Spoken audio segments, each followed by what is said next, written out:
അക്ഷരാർത്ഥത്തിൽ കഴിഞ്ഞ 48 മാസങ്ങളായി ഈ ഗവർണർ കേരളത്തിൽ പ്രകോപനമുണ്ടാക്കിക്കൊണ്ടേയിരിക്കുകയാണ്.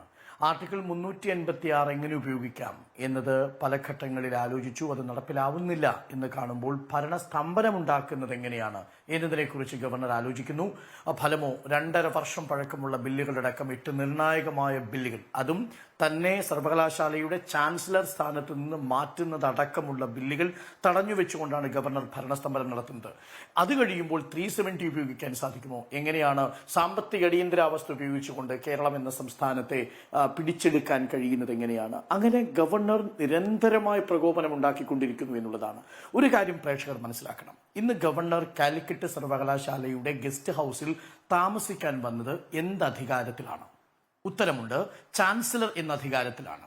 എന്താണ് ചാൻസലർ എന്ന അധികാരത്തിൽ? ഇന്ന് കാലിക്കറ്റ് സർവകലാശാലയിൽ എത്തി താമസിച്ച് നാളെ കാലിക്കറ്റ് സർവകലാശാലയിൽ നടത്താൻ പോകുന്ന ചാൻസലർ എന്ന നിലയിലുള്ള ഡ്യൂട്ടി എന്താണ്? പ്രിയപ്പെട്ട പ്രേക്ഷകരെ, നിങ്ങൾ മനസ്സിലാക്കൂ, ഈ ചാൻസലർക്ക് നാളെ സർവകലാശാലയിൽ ഒരു ഔദ്യോഗിക ജോലിയുമില്ല. പിന്നെ എന്തിനാണ് അദ്ദേഹം കാലിക്കറ്റ് വന്നത്? കോഴിക്കോട് വന്നത് എരഞ്ഞിപ്പാലത്ത് നടക്കുന്ന ഒരു സ്വകാര്യ ചടങ്ങിൽ, കല്യാണത്തിൽ പങ്കെടുക്കാൻ വേണ്ടിയാണ്. പാണക്കാട് കുടുംബത്തിലെ ഒരു കല്യാണമാണ് എന്നാണ് ഞാൻ മനസ്സിലാക്കുന്നത്. മറ്റൊന്ന്, തേഞ്ഞിപ്പലത്ത് നടക്കുന്ന ഭാരതീയ വിചാര കേന്ദ്രത്തിന്റെ ഒരു പരിപാടിയിൽ പങ്കെടുക്കാനാണ്. 2 സ്വകാര്യ പരിപാടിയിൽ പങ്കെടുക്കാൻ വേണ്ടി ഗവർണർ തന്റെ ഗവൺമെന്റ് ഗസ്റ്റ് ഹൗസ് ഉപേക്ഷിച്ച് കാലിക്കറ്റ് സർവകലാശാലയിലേക്ക് വന്ന് താമസിക്കുന്നു എന്നതാണ് ഇതിലെ ഫാക്ട്. ആ സർവകലാശാലയിലേക്ക് വന്ന് താമസിക്കുന്നതിന് പ്രകോപനം എന്താണ്? അത് കേരളത്തിലെ ഏറ്റവും വലിയ വിദ്യാർത്ഥി സംഘടന എന്ന് അവകാശപ്പെടുന്ന SFI നടത്തിയിരിക്കുന്ന ഒരു വെല്ലുവിളിയാണ്. എന്താണ് SFI നടത്തിയിരിക്കുന്ന വെല്ലുവിളി?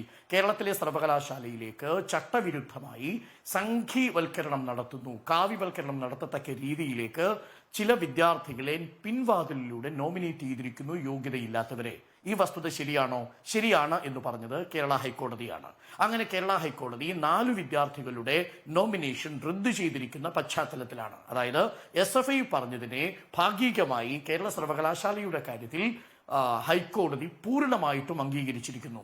ഹ്യൂമാനിറ്റീസ് വിഷയത്തിൽ, സയൻസ് വിഷയത്തിൽ, ആർട്സിൽ, സ്പോർട്സിൽ, ഇതിൽ 4ലും പ്രകടനം നടത്തി 8 വിദ്യാർത്ഥികളുടെ ലിസ്റ്റ് സർവകലാശാല സമർപ്പിക്കുന്നു. എന്നാൽ 1ാം റാങ്കിനു പകരം സിയും ഡിയും മാത്രം ഗ്രേഡുകൾ നേടിയ വിദ്യാർത്ഥിയെ ഗവർണർ മറ്റെവിടെ നിന്നോ കിട്ടിയ, അജ്ഞാത കേന്ദ്രത്തിൽ നിന്ന് കിട്ടിയ ലിസ്റ്റിൽ നിന്നും സർവകലാശാലയിലേക്ക് തിരിച്ചു കൊടുക്കുന്നു. ഒരു കൊലപാതകിയുടെ ബന്ധുവിനെ സർവകലാശാലയുടെ നോമിനേറ്റിലേക്ക് നിർദ്ദേശിക്കുന്നത് അന്തർദേശീയ സർവകലാശാല മത്സരങ്ങളിൽ പോലും മെഡൽ സ്വന്തമാക്കിയ വിദ്യാർത്ഥിയെ തഴഞ്ഞുകൊണ്ടാണ്.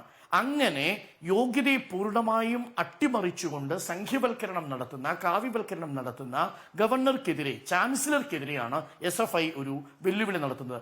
ആ വെല്ലുവിളി ഏറ്റെടുക്കുകയാണ് ചാൻസലർ കൂടിയായ ഗവർണർ. ഒന്ന് നോക്കൂ, കേരളത്തിലെ വിദ്യാർത്ഥി പ്രസ്ഥാനം ഒരു വെല്ലുവിളി മുന്നിലേക്ക് വെച്ചാൽ ആ വെല്ലുവിളി ഏറ്റെടുത്ത് തന്റെ ഔദ്യോഗിക കൃത്യനിർവഹണം അല്ലാതിരുന്നിട്ടുകൂടി സർവകലാശാലയുടെ ഗസ്റ്റ് ഹൗസിലേക്ക് ആ ചാൻസലർ കൂടിയായ ഗവർണർ എത്തിച്ചേരുകയാണ്.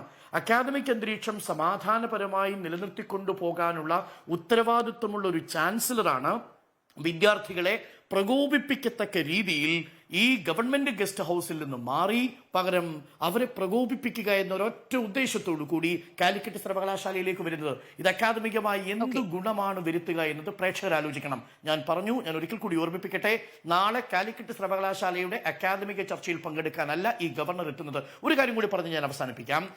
അതിനു പകരം ഗവർണർ വെല്ലുവിളിക്കുകയാണ് ചെയ്യുന്നത്. ഞാൻ ഭയക്കുന്നു, നാളെ ഏതെങ്കിലും അംഗൻവാടിയുടെ മുന്നിലൂടെ ഈ ഗവർണർ നടന്നു പോകുമ്പോൾ ഗവർണർ മാമൻ ഇങ്ങോട്ട് വരണ്ട എന്ന് അംഗൻവാടിയിലെ ഏതെങ്കിലും ഒരു കുഞ്ഞിരുന്നു പറഞ്ഞാൽ കാറ് നിർത്തിയ അംഗൻവാടിയിൽ ഞാൻ കയറിയിട്ടേ പോകൂ എന്ന് വാശി പിടിക്കുന്ന ബാലിശമായൊരു കളിയാണ് ചാൻസലർ കൂടിയായ ആദരണീയനായ ഗവർണർ നടത്തിക്കൊണ്ടിരിക്കുന്നത് എന്നതാണ് എനിക്ക് കേരളത്തോട് പറയാനുള്ളത്.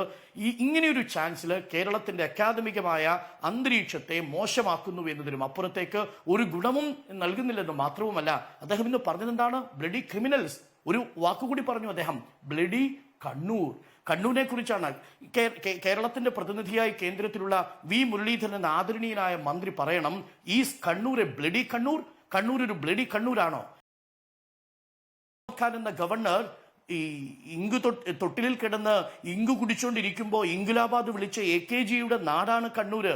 പൊളിറ്റിക്കലാണ് ഈ കണ്ണൂര്. ഈ നാടിന്റെ ഈ കേരളത്തിലെ മുഴുവൻ ജില്ലകളുടെയും സാംസ്കാരികമായിട്ടുള്ള പ്രാധാന്യം മനസ്സിലാക്കാതെ ഒരു ജില്ലയെ ബ്ലഡി കണ്ണൂർ എന്നൊക്കെ വിശേഷിപ്പിച്ചതിന്റെ ഉത്തരവാദിത്വം അത് താങ്കൾക്ക് മാത്രമല്ല കണ്ണൂരിൽ നിന്നുള്ള മന്ത്രിക്ക് കൂടിയുണ്ട് എന്നാണ് ഞാൻ മനസ്സിലാക്കുന്നത്.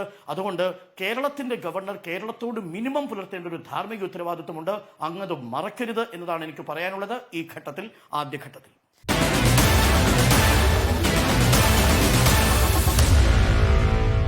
Meet the editors.